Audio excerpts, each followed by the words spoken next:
Programa ADV Jus. Oferecimento Qualisystem Informática. Automação em serviços para a área do direito. 3234-2720.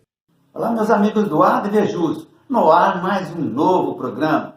E já começo te agradecendo por me acompanhar sempre aqui na TDRP Canal 9 da NET, nas nossas redes sociais, no Facebook, no Instagram, no nosso site, o advjus.net. Muito obrigado pela sua companhia, pela sua fiel companhia de sempre. Hoje, com imensa satisfação, nós vamos apresentar o ADV Jus Interativo, aquele mesmo formato que você já elegeu e que gosta muito. Eu também, com várias participações. Muito interessante. O ADV Jus está no ar. Fique aqui.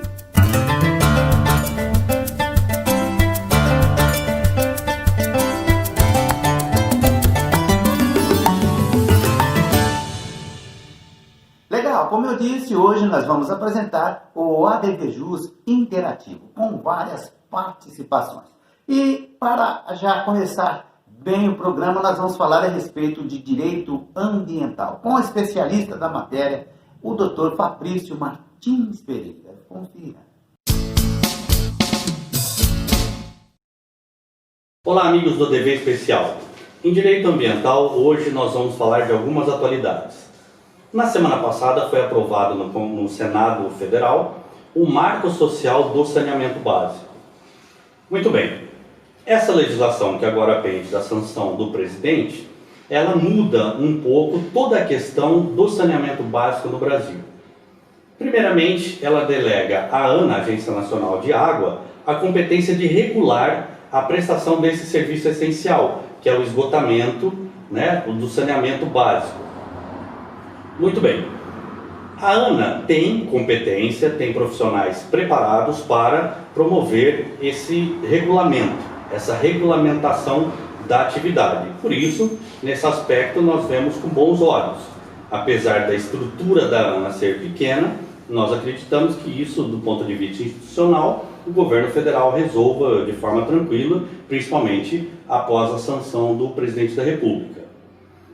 Mas, muito importante, um detalhe que foi alterado nessa situação toda, com o marco, é, na verdade, a possibilidade de terceirização dos serviços de saneamento básico. O tratamento de esgoto, na verdade, ficou mais flexível com relação à contratação de empresas privadas, ou a delegação do serviço a empresas privadas, através de PPPs e etc.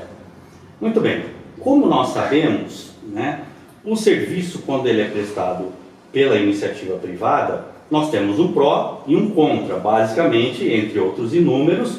Penso que os mais importantes a serem destacados são pró, que nós temos um serviço muito melhor prestado à comunidade. A exemplo das estradas pedagiadas, nós temos efetivamente estradas muito melhores que eram na época que não eram pedagiadas. E o contra é que, se não houver uma fiscalização, uma atividade efetivamente fiscalizadora de controle do público, você pode ter a exploração desses serviços, a exemplo de quanto hoje os pedágios são caros. Única coisa que não é positiva nesse marco que nós vemos é a questão da dilação do prazo para a desativação dos lixões. Foi alterado esse prazo e lixões é impossível, não deveria ter mais lixão no Brasil. Espero ter colaborado com os colegas nesta atualização de direito ambiental e espero ver os colegas na próxima. Até lá! Ok, muito obrigado, Dr. Fabrício. Na sequência, nós vamos falar de administração e tecnologia jurídica com o Dr. Rafael Barioni. Veja. Olá, amigos da ADV Jus. Hoje falaremos sobre René Descartes e as fake news. O meio virtual potencializou a propagação de informações, atribuindo destaque nacional quanto aos anseios por identificar a veracidade dos dados e fontes, com escopo em evitar as notícias falsas, também denominadas fake news. E as causas desse cenário de incertezas estão evidenciadas no tripé existente entre a irresponsabilidade de usuários ao propagar informações sem prévio aprofundamento, acumulada com a ineficiência das mídias em coibir tais divulgações, bem como com a permissividade legal frente à ausência de sanções rigorosas. Indo direto ao ponto, na maioria das vezes as fake news são divulgadas com a intenção de ludibriar alguém, obter ganhos financeiros desproporcionais ou ainda oferecer vantagem de modo desleal ou indevido, seja na esfera pública ou privada, individual ou coletiva. E onde entra a filosofia em tudo isso? Simples. Se o momento anterior à metáfora das três peneiras, de Sócrates, 4.000 anos antes de Cristo, baseada na verdade, bondade e necessidade, ensinou-nos que devemos controlar nosso ímpeto imediatista, evitando a sedução pela novidade e o escândalo, quase 2.000 anos após, René Descartes, 1600 depois de Cristo, antecipa a filosofia moderna e apresenta o pensamento cartesiano como método capaz de, analogicamente, também enfrentar as fake news. Pois bem, segundo Descartes, também conhecido como o pai da filosofia moderna, do método científico e cartesiano, bem como o legítimo precursor da doutrina espírita de Allan Kardec, para chegar à verdade, é necessário adotar um método baseado na sequência lógica existente entre a dúvida, verificação, análise, síntese e enumeração. Sendo assim, o método propõe a dúvida e a não aceitação de dogmas consolidados como instrumento para a busca pelo conhecimento verdadeiro. Isso porque deveríamos conhecer o maior número possível de informações com o mínimo possível de regras, tendo o homem condições e princípios inatos para distinguir, com o uso do bom senso e da razão, o verdadeiro do falso. Ou seja, duvidar de qualquer fato, a princípio e, por consequência, buscar outras fontes para se obter o conhecimento racional e reflexivo, amplia e ratifica a máxima do filósofo. Penso, logo existo. Por derradeiro, no mundo em que as falsas notícias são propagadas de forma rápida, abrangente e impactante, dúvidas, perguntas, curiosidades, intuição e sensibilidade no sentido mais pueril da terminologia, Descartes, em seu livro Discurso do Método, ressalta que não é o que vemos que comanda o mundo, mas sim o que não vemos, onde cada um de nós pode ir sempre mais além, em cada conteúdo posto, cotidianamente aos nossos olhos. Em breve voltaremos com mais administração e tecnologia jurídica. Obrigado. Presença feminina no ADVJus, Direito Mineral, com a doutora Ana Arruda Campos. Confira. Olá, dentro do ADVJus de Direito Minerário hoje, nós vamos tratar do tema licenciamento ambiental para mineração. Licenciamento ambiental nada mais é do que um processo administrativo pelo qual o órgão ambiental dá o sim ou o não para a instalação daquele empreendimento. Quais as atividades que devem fazer o licenciamento ambiental? Toda e qualquer atividade que tenha potencial de poluição. Ou seja, não precisa ser uma atividade que já esteja comprovada que vai haver uma poluição. Basta um potencial. E aí eu pergunto para vocês, a área minerária estaria sujeita ao licenciamento? E a minha resposta é sim. A atividade de extração mineral sujeita-se ao licenciamento ambiental e ele é feito por meio de um procedimento feito ou no órgão federal, estadual ou municipal, a depender da esfera, né, daquele licenciamento, e ele deve cumprir uma série de etapas. A primeira é comparecer ao órgão ambiental e definir como órgão o estudo ambiental que deve ser feito. Essa é a questão mais importante no processo de licenciamento. Por quê? Porque é o estudo ambiental que vai nortear o que vai ter que ser feito no sentido de mitigar os eventuais impactos que a atividade traga. No que se refere à mineração, pode ser dois tipos de estudo. O EIA-RIMA, que é um estudo mais complexo, e, para alguns casos, o EIA-RIMA pode ser dispensado e o estudo é o RCA, que é um relatório de controle ambiental. esse relatório de controle ambiental, para substâncias usadas diretamente na construção civil, são os agregados à construção civil, normalmente ele é utilizado. Mas sempre tem, o empreendedor deve comparecer ao órgão, e o órgão que vai definir o estudo que vai ser feito. Esse estudo vai trazer todas as condicionantes para que no final seja deferido ou indeferido o pedido de licenciamento para aquele empreendimento. Por hoje é só. Logo mais a gente traz outros temas de direito minerário. Um abraço. Ok, muito obrigado, doutora Ana Cândida. Agora espaço para a nossa estante jurídica do ADVJus TV. Veja aí. Olá, meus amigos da ADVJus. Hoje eu venho até vocês para contar uma novidade. Nesse período de pandemia e de isolamento, juntamente com o jornalista João Carlos Borda, nós escrevemos o livro O Vírus da Incerteza. Você será melhor depois da pandemia. Esse livro foi um momento de reflexão e também para a gente passar a sensação que a gente vivia nesse momento tão histórico e tumultuado da humanidade. Ele traz reflexões sobre as pandemias do passado, sobre a China, sobre o home office, sobre nossos corruptos, sobre a falta de liderança. É um livro muito importante para a reflexão e para a análise de cada um de nós nesse momento tão difícil da humanidade. Então, é um livro que traz para vocês, neste momento, essas reflexões e essas oportunidades para pensarmos. É um livro para olhar o presente, ver, analisar e pensar o futuro. Esse livro estará à venda nas livrarias de todo o Brasil, além de estar em e-book e também impresso na editora Matrix e nas plataformas Google, Apple, Amazon e Kobo. Quando tudo ficar melhor e pudermos nos encontrar, faremos um lançamento aqui em Ribeirão Preto, uma noite de autógrafos, presencialmente. Essa é a novidade que eu queria passar para vocês. Um grande abraço a todos.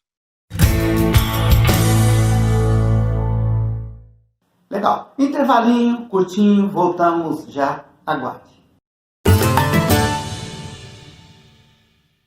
Qualisystem Informática. Oferecemos o melhor para você em serviços de tecnologia. Apresentamos o Legale Web, perfeito para qualquer tipo de advocacia. Também o Quali Saúde, controle total em gestão de planos de saúde. E disponibilizamos sistemas e integração, suporte técnico e muito mais. Qualisystem Informática, 20 anos de experiência. Consulte-nos. Arcângelo Imóveis, venda, locação e administração. Compromisso e confiança. Arcângelo Imóveis.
Legal, voltamos então com a segunda parte do ADVJus TV de hoje e que você está acompanhando, já viu, que é o ADVJus Interativo.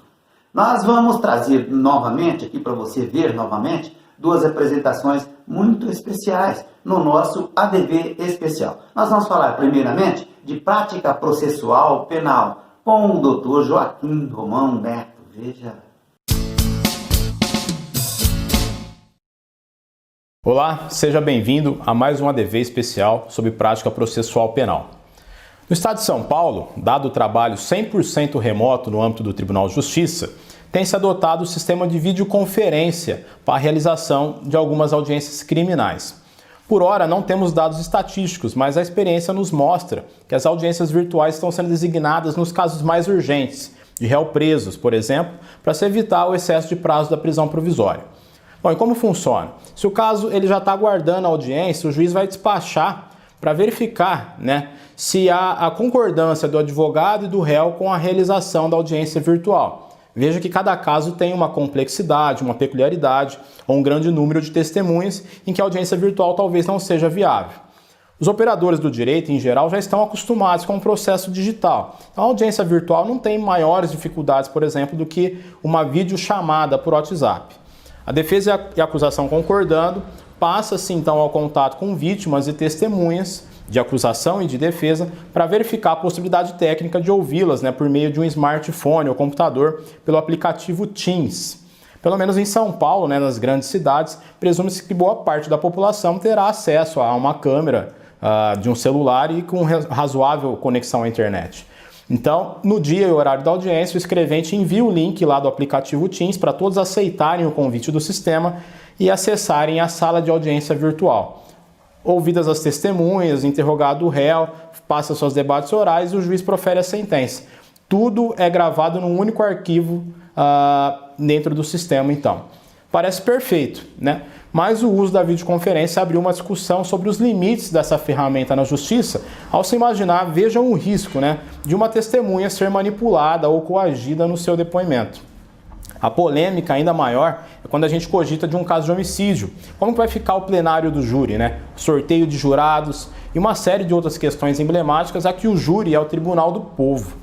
Bom, nós vamos comentar mais sobre esse assunto nos próximos programas, então fique ligado, boa sorte a todos e grato pela sua audiência.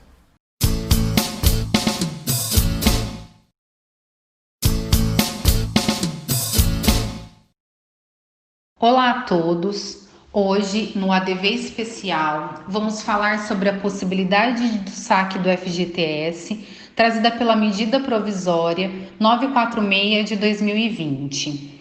A pandemia do coronavírus impactou significativamente as relações sociais e a economia no Brasil. Pela primeira vez na história do país, foi decretado estado de calamidade pública em âmbito nacional. Visando conter a proliferação do vírus, governo federal, estados e municípios ordenaram o fechamento de indústrias, escolas, comércios, shopping centers.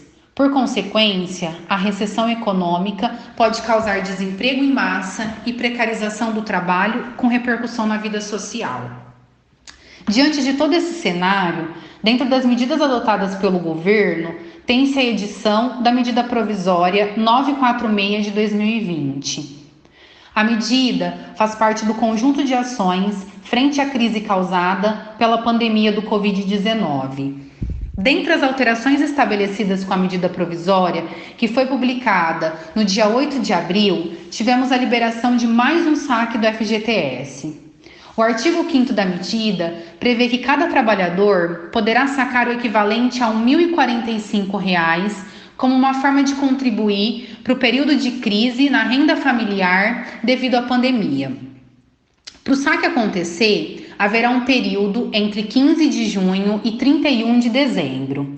A Caixa Econômica Federal irá disponibilizar um cronograma para acesso dessa quantia, que deve variar de acordo com a data de nascimento de cada trabalhador.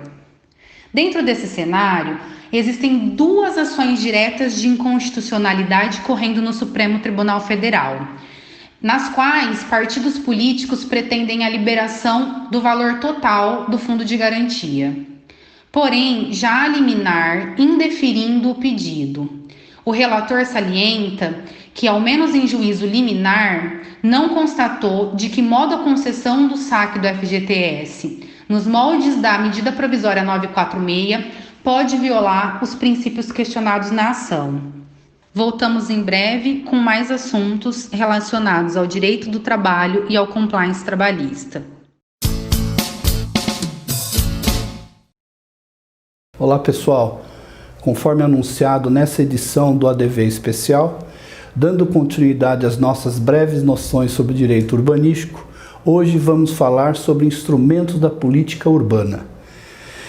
Eles servem para a comunidade e o poder público dar concretude aos objetivos e diretrizes gerais da política urbana. São eles: o parcelamento, edificação ou utilização compulsórios, IPTU progressivo no tempo, desapropriação com pagamentos em títulos, desapropriação urbanística sancionatória, uso capião especial de imóveis urbanos individual e coletiva. 3. Direito de superfície. 4. Direito de preempção. 5. Outorga onerosa de direito de construir. 6. Transferência do direito de construir.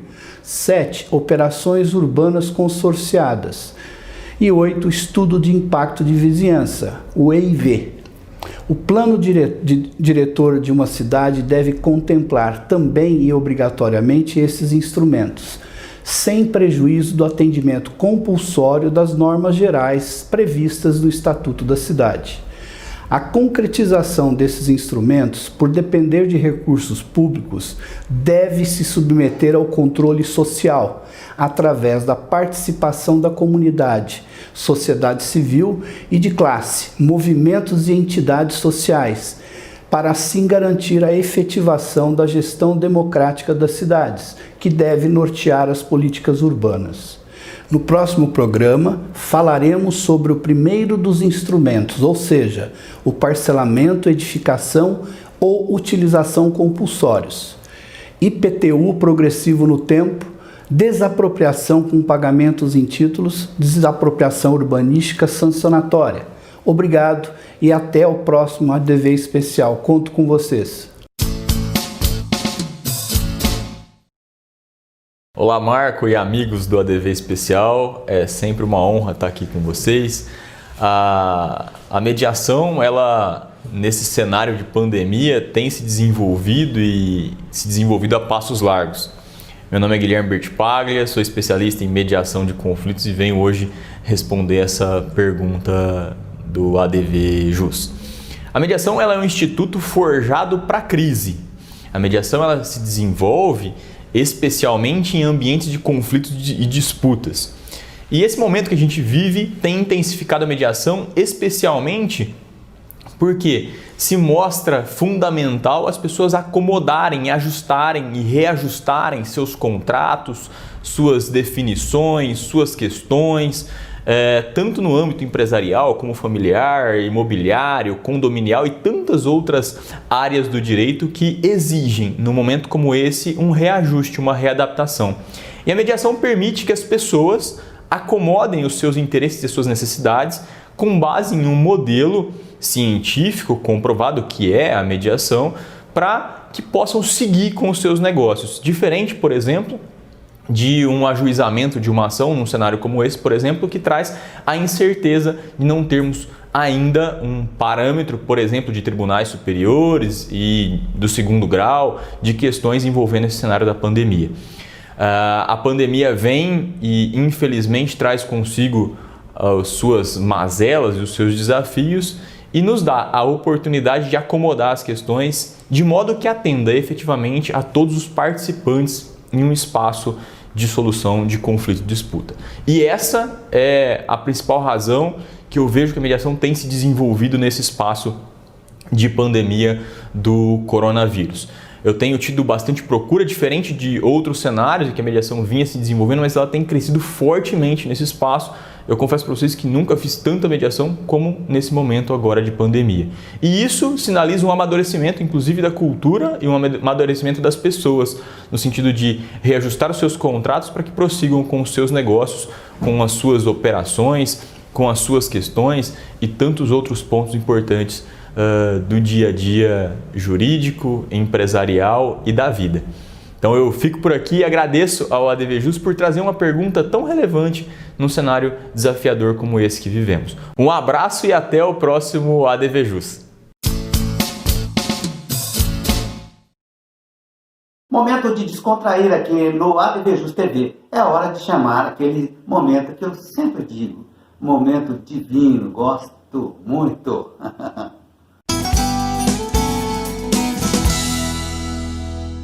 Vinho Chardonnay de Papi, vinho tinto vermelho rubri com reflexos granada, olfato, aromas de morango, cereja, toques de trufa, baunilha, tostado e final mentolado e herbáceo.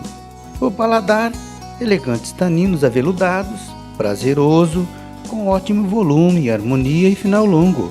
Uva, várias uvas. Ele é produzido pela vinícola Domaine Juliette Avril, Vale do Rhône, na França. Na harmonização, picanha na brasa, queijos variados. Uma delícia! Aproveitem! Tchim, tchim!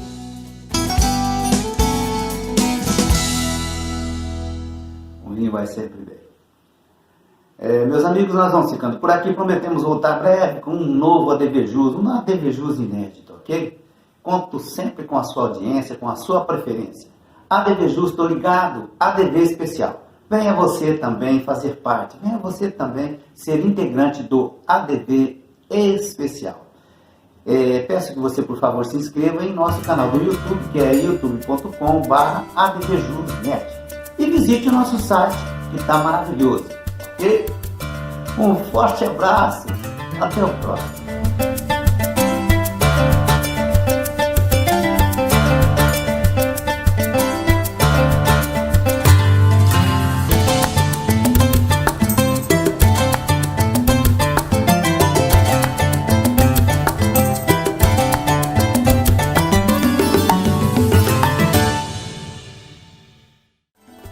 Programa ADV Jus. Oferecimento Qualisystem Informática. Automação em serviços para a área do direito. 3234-2720.